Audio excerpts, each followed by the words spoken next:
Kampanye Penegakan Hak Asasi Manusia. Nama Restiana Nancy, kelas 2019B, NPM 19106065. Program Studi Pendidikan Bahasa dan Sastra Indonesia. Apa itu hukum dan hak asasi manusia? Hukum merupakan peraturan berupa norma dan sanksi yang dibuat dengan tujuan mengatur tingkah laku manusia untuk menjaga ketertiban, keadilan, dan mencegah terjadinya kekacauan. Hak asasi manusia adalah hak dasar atau hak pokok yang dibawa manusia sejak lahir dan secara kodrat melekat pada setiap manusia dan tidak dapat diganggu-gugat karena merupakan anugerah Tuhan. Manusia merupakan hak-hak dasar yang dibawa manusia sejak lahir sebagai anugerah Tuhan Yang Maha Esa. Maka perlu dipahami bahwa hak asasi manusia tersebut tidaklah bersumber dari negara dan hukum, tetapi semata-mata bersumber dari Tuhan Yang Maha Esa, sehingga hak asasi manusia itu tidak dapat dikurangi.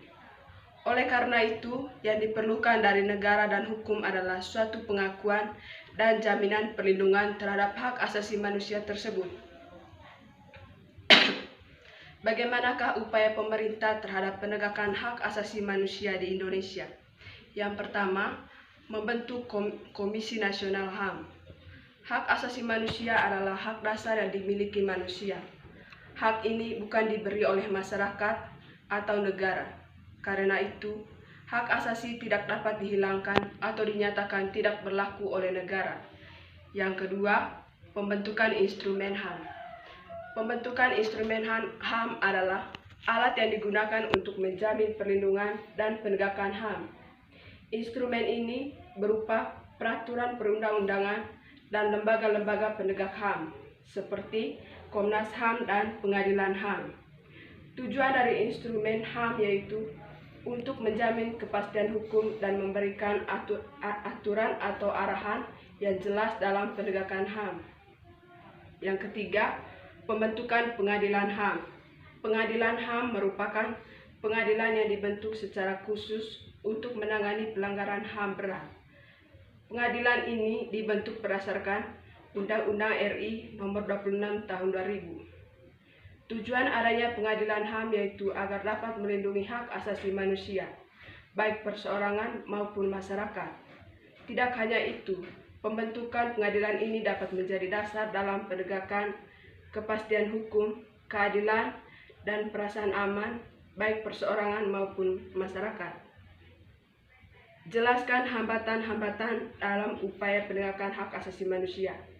Yang pertama, kondisi Polexos Buthankam. Di Indonesia yang masih belum menuju ke arah demokratis yang sebenarnya, mempunyai andil yang besar terhadap pelanggaran hak-hak asasi manusia. Faktor komunikasi dan informasi yang belum digunakan secara maksimal dan benar. Dalam faktor komunikasi dan informasi yang belum digunakan secara maksimal dan secara benar, komunikasi dan informasi yang akurat sangat penting untuk mengambil dan menghasilkan suatu kebijakan yang berkaitan dengan permasalahan hak-hak warga negara termasuk hak asasi manusia. Faktor kebijakan pemerintah. Dalam faktor kebijakan pemerintah, tidak semua penguasa mempunyai kebijakan yang sama tentang pentingnya hak asasi manusia.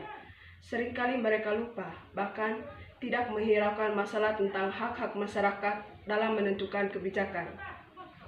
Faktor perangkat perundangan.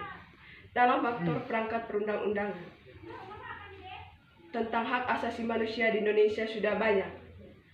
Umumnya dirasa masih belum cukup, termasuk yang tercantum di dalam Undang-Undang Dasar 1945 dengan amandemen. Faktor aparat dan penindakannya.